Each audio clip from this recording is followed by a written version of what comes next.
Even चला तर मग आज बघणार आहे आपण अगदी सोप्या पद्धतीने उरलेल्या भाताचे म्हणजे लेफ्ट ओव्हर राईसचे आप्याची रेसिपी. अशी भन्नाट रेसिपी आहे जे केल्या गेल्या गरमागरम पटापट फिनिश होतील. तर वेळ न घालवता आपण वळूया आपल्या रेसिपीकडे. त्यासाठी पाहिजे आपल्याला मेन इन्ग्रेडियंट्स उरलेला भात. जर तुमच्याकडे शिळा भात उरला असेल त्याला पटकन आपण मिक्सरच्या भांड्यामध्ये टाकायचं आहे. त्यामध्ये टाकायचं आहे अर्धी वाटी रवा. कुठलीही घ्या, जाडा रवा, बारीक रवा, कुठलाही रवा घ्या.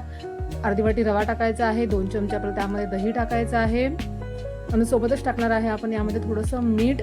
तर मीठ जे आहे माझ्या भातामध्ये ऑलरेडी मीठ असते, मीठ टाकून भात करते. तुम्ही जर मीठ टाकत नसाल भातामध्ये तर टेस्ट अकॉर्डिंग तुम्ही मीठ टाकायचं आहे.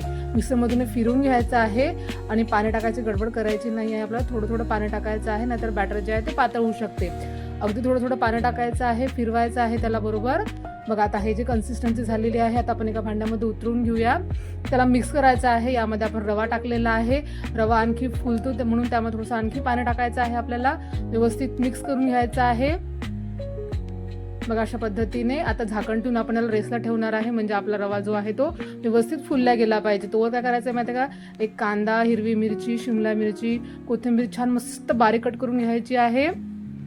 आता त्या बॅटरमध्ये टाकायचं आहे. व्यवस्थित फुलल्यानंतर शिमला मिरची, कोथिंबीर आणि कांदा टाकायचा आहे. आता हे सर्व इन्ग्रेडियंट्स मिक्स करून घ्यायचं आहे. आता यामध्ये आपण टाकणार आहे एक तडका. आपण जो तडका टाकणार आहे त्यामुळे आपल्या आप्याला एकदम भन्नाट टेस्ट येईल. त्यासाठी एका पॅनमध्ये म्हणजे तडका पॅनमध्ये तेल घ्यायचं आहे. तेल गरम झालं त्यामध्ये जिरं, मोहरी, हिरवी मिरची आणि कढीपत्ता घालायचा आहे. व्यवस्थित मस्त तडतडू द्यायचा आहे व्यवस्थित. आता हा तयार झालेला तडका टाकायचा आहे आपल्या आप्या बॅटरमध्ये. छान मिक्स करायचं आहे आणि तयार झालेलं आहे आपलं छान असं मस्तपैकी भन्नाट टेस्टचं आप्याचं बॅटर. आता आपण लगेचच आप्पे करायला घेऊया. बघा तर त्यापूर्वी आपण टाकायचं आहे थोडासा सोडा, खायचा सोडा टाकायचा आहे आपल्याला थोडासा. छान मिक्स करून घ्यायचं आहे. इकडे मी आप्पे पॅन गरम करायला ठेवलं होतं. त्यामध्ये तुम्ही तेल किंवा तूपही लावू शकता. थोडं थोडं तेल टाकलेलं आहे मी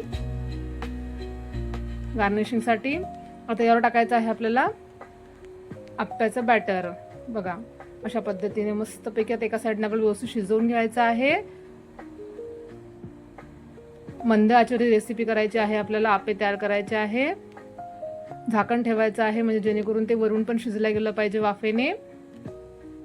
बघा छान असं तेल सुटलं आहे त्याला. आता हळूवारपणे आपण त्याला पलटून घेऊया. बघा छान शिजले आहेत ते. मस्त वरून क्रंची, आतून एकदम सॉफ्ट असे आप्पे तयार होतात. ही रेसिपी तुम्ही नक्की ट्राय करून बघा. उरलेला भात असेल तर फेकाची गडबड करू नका. अशा पद्धतीने तुम्ही मस्तपैकी रेसिपी करून खा. नवीन पण होते आणि खायला पण खूप छान लागते. तयार झालेले आप्पे आपल्याला एका डिशमध्ये काढून घ्यायचे आहे. अगदी सोपी रेसिपी होती की नाही.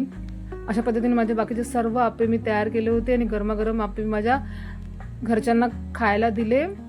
सगळ्यांना खूप आवडले. बघा दिसायला पण किती सुंदर दिसत आहे. खोबऱ्याच्या चटणीबरोबर मी सर्व केले होते. तुम्ही रेसिपी नक्की ट्राय करा आणि मला कमेंट करून नक्की सांगा. माझ्या चॅनलला तुम्ही नवीन माझ्या चॅनल तुम्ही सबस्क्राईब करा. भेटू नेक्स्ट व्हिडिओमध्ये. Bye bye, take care.